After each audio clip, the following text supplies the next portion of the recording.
Hello student, ધોરણ 12 Gujarati medium, chapter number 7. અગાઉના લેક્ચરમાં આપણે વાત કરી હતી લેબલ બ્લોક વિશે, બરાબર, અને એ પ્રમાણે આપણને આઉટપુટ મળી રહ્યું હતું.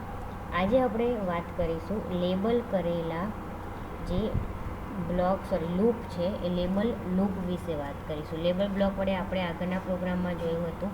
હવે અહીંયા આપણને વાત કરી છે કે લેબલ કરેલા લૂપ અને બ્રેકનું આપણે ઉદાહરણ જોઈએ તો એમાં એવું કરવાનું છે કે 40થી 100 વચ્ચેની જે પ્રથમ એકી વિભાજ્ય સંખ્યા આવે ત્યાં સુધી તમારે અવિભાજ્ય સંખ્યાઓ જોઈએ છે.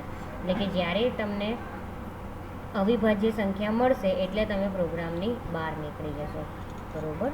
તો આ જે છે આપણને 40થી 100 વચ્ચેની અવિભાજ્ય સંખ્યા ગોતવાની છે, પણ જ્યારે એને વચ્ચે અવિભાજ્ય સંખ્યા મળી જશે ત્યારે એ પ્રોગ્રામની બહાર નીકળી જશે. તો આપણે હવે આ પ્રોગ્રામ કરીએ. તો પહેલાં આપણે જે આપણું ટેક્સ્ટ એડિટર છે એને ઓપન કરીએ. એની અંદર આપણે લઈ લઈએ ક્લાસ લેબલ લૂપ. ક્લાસનું નામ આપ્યું છે લેબલ લૂપ. હવે અહીંયા આપણે પબ્લિક સ્ટેટિક વોઇડ મેઇન અને બ્રેકેટની અંદર સ્ટ્રિંગ સ્ક્વેર બ્રેકેટ એસ, એટલે કે અહીંયા આપણું જે મેઇન ફંક્શન છે આપણે ડિક્લેર કર્યું. પછી બુલિયન ડેટા ટાઈપ લઈ લઈએ. એની અંદર લખીએ prime is equal to true, કેમ કે બુલિયનમાં શું હોય છે, ટ્રુ અથવા ફોલ્સ બે જ વેલ્યુ હોય છે, એટલે આપણે અહીંયા ટ્રુ લઈ લઈએ. અને ઇન્ટીજર ડેટા ટાઈપ જોડે 3 વેરિયેબલ ડિક્લેર કરીએ, આઈ, લાસ્ટ અને એન. 3 વેરિયેબલ ડિક્લેર કરી દીધા.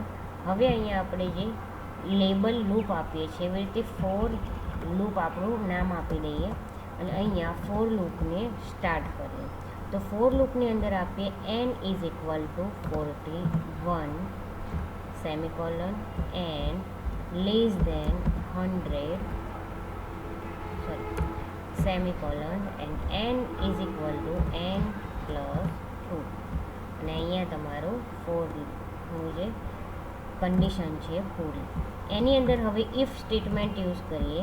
ઇફ સ્ટેટમેન્ટની અંદર એન લેસ દેન 4 બ્રેકેટની અંદર prime is equal to true.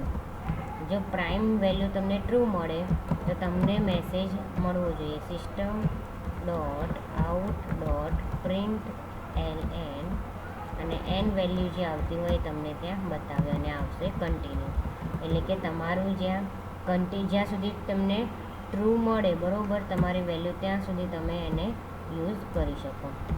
હવે આવે prime is equal to true, I is equal to 3, last is equal to બ્રેકેટની અંદર આઈએનટી. મેથ ફંક્શનનો અહીંયા આપણે ઉપયોગ કરીશું એસક્યુઆરટી અને અહીંયા nth નંબર, એ તમારી જે વેલ્યુ આવશે અહીંયા આવશે. હવે ડુ વાઇલ લઈએ. ડુ વાઇલની અંદર શું હોય છે, પહેલાં તમારું જે સ્ટેટમેન્ટ હોય સ્ટેટમેન્ટ તમને બતાવે અને સ્ટેટમેન્ટ એક્ઝિક્યુટ થયા પછી તમારી જે કન્ડિશન હોય એ ચેક કરે, બરાબર. તો અહીંયા આપણે પહેલાં સ્ટેટમેન્ટ ડિક્લેર કરીએ if n modular i equal to 0.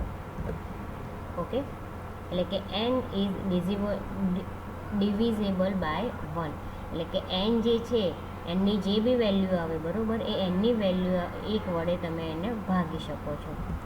હવે અહીંયા prime is equal two false, એટલે કે જ્યારે પ્રાઇમની કિંમત ફોલ્સ આવશે. અત્યાર સુધી આપણે જે વેલ્યુ લીધી એ બધી ટ્રુ લીધી. હવે જ્યારે પ્રાઇમ ફોલ્સ આવશે ત્યારે તમારી જે ફોર લૂપ છે એ ફોર લૂપ અહીંયા બ્રેક થઈ જશે. બ્રેક થઈ જશે એટલે કે તમે તમારા લૂપની બહાર નીકળી જશો. તો અહીંયા ઇફ સ્ટેટમેન્ટ કમ્પ્લીટ થઈ ગયું.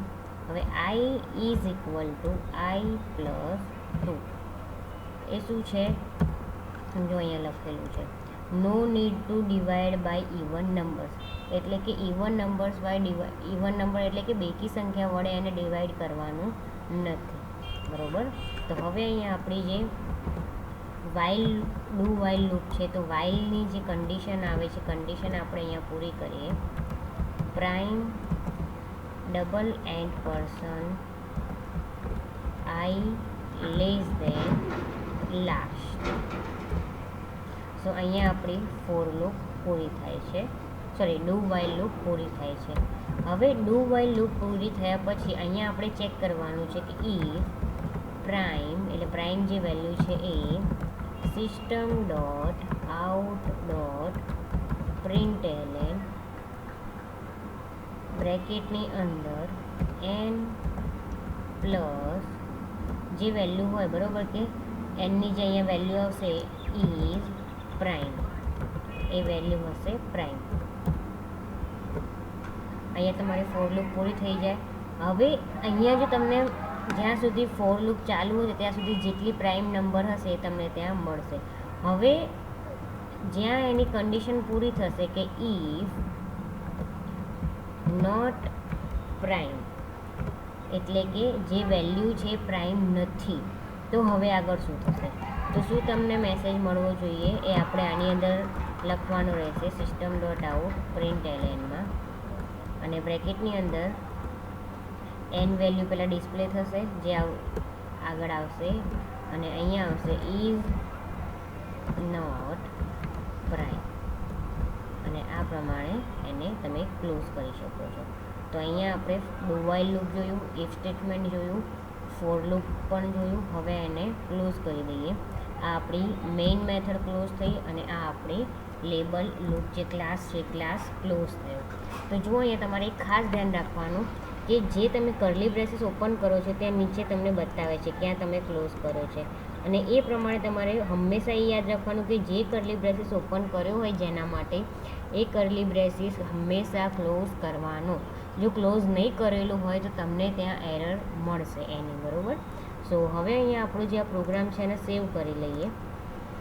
તો સેવ કરવા માટે અહીંયા આપણે હવે એનું નામ આપી દઈશું LBL લૂપ ડોટ જાવા. LBL લૂપ કેમ આપવાનું? કેમ કે આપણે અહીંયા ક્લાસનું નામ LBL લૂપ લીધું છે, એટલે એ ખાસ ધ્યાન રાખવાનું કે આપણે જે અહીંયા પ્રોગ્રામનું ક્લાસનું નામ લીધું હોય એ જ ક્લાસના નામથી આપણો જે પ્રોગ્રામ છે એને સેવ કરવાનો, અને પાછળ ડોટ જાવા લખવાનું ભૂલવાનું નહીં. એ ડોટ જાવા છે એ એક્સટેન્શન છે, એના વગર તમારો પ્રોગ્રામ રન નહીં થાય. એમને ખાલી તમે લેબલ લૂપ લખીને સેવ કરી દેશો તો એ ખાલી એમને ટેક્સ્ટ ફાઇલ જ બનશે, એ પછી જાવાની ફાઇલ બનશે નહીં. એટલે ખાસ ધ્યાન રાખવાનું કે ડોટ જાવા લખવું. તો હવે આપણી ફાઇલને એને સેવ કરી દઈએ. હવે ફાઇલ સેવ થઈ ગઈ. હવે એને આપણે કમ્પાઇલ કરીશું, અને કમ્પાઇલ કર્યા પછી રન કરીશું. કમ્પાઇલ ટાઈમે જો તમને કોઈ એરર મળે તો તમે એટ અ ટાઈમ ત્યારે જ સુધારી શકો છો, અને જો તમને એરર ના મળે, બરાબર, તો તમારો પ્રોગ્રામ તમે રન કરી શકો છો. અહીંયા જો એક્ઝિટ કોડ 0 આવે એટલે કે તમારા પ્રોગ્રામમાં કોઈ પણ એરર છે નહીં. પણ જો તમને કોઈ એરર બતાવે, બરાબર, જો અહીંયા ધારો કે હું આ એક કર્લી બ્રેસીસ છે એને નીકાળી દઉં છું, બરાબર, અને સેવ કરું છું, અને હવે અહીંયા હું કમ્પાઇલ કરીશ, તમને અહીંયા મેસેજ મળશે, જો error reached end of file while passing, બરાબર. એટલે કે જો અહીંયા તમને બતાવે છે કે તમે અહીંયા ભૂલી ગયા છો. તો એ જ વસ્તુ ધારો કે અહીંયા હું જ્યારે લખી દઉં છું પછી ફાઇલ હંમેશા સેવ કરવાની, સેવ કર્યા વગર કોઈ પણ વસ્તુ આગળ વધવાનું નહીં. હવે જો ફરીથી એને કમ્પાઇલ કરું તો એક્ઝિટ કોડ 0 આવી ગયો.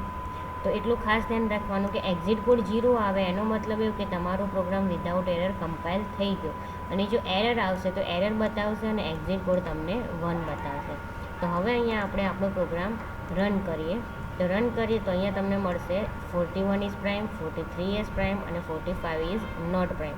તો જ્યારે તમને અહીંયા નોટ પ્રાઇમ મળે છે તો ત્યારે તમે પ્રોગ્રામની બહાર નીકળી જશો, એટલે કે તમારું લૂપિંગ જે છે એ બધું બંધ થઈ જશે અને તમે આઉટપુટ તમને મળી જશે તમારું. ઓકે, તો જો અહીંયા જે પ્રમાણે તમને આઉટપુટ આપેલું છે એ પ્રમાણે આપણે જે પ્રોગ્રામ કર્યો એની અંદર આઉટપુટ મળી ગયું. તો આપણે પ્રોગ્રામ કર્યો હતો 40થી 100 વચ્ચેની અભાજ્ય સંખ્યા છાપતો પ્રોગ્રામ. તો આ જે 7મું ચેપ્ટર છે એ ચેપ્ટર અહીંયા કમ્પ્લીટ થાય છે, અને એના જે અહીંયા MCQs છે MCQs તમારે લખવાના રહેશે. કે જે ક્વેશ્ચન છે, ક્વેશ્ચનના એના 4 જે ઓપ્શન આવે એ ઓપ્શન અને ઓપ્શન લખીને એનો આન્સર લખવાનો રહેશે.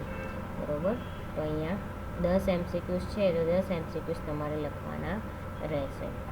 તો આ લેક્ચરમાં આટલું જ, બાકીનું આપણે પછીના લેક્ચરમાં જોઈશું.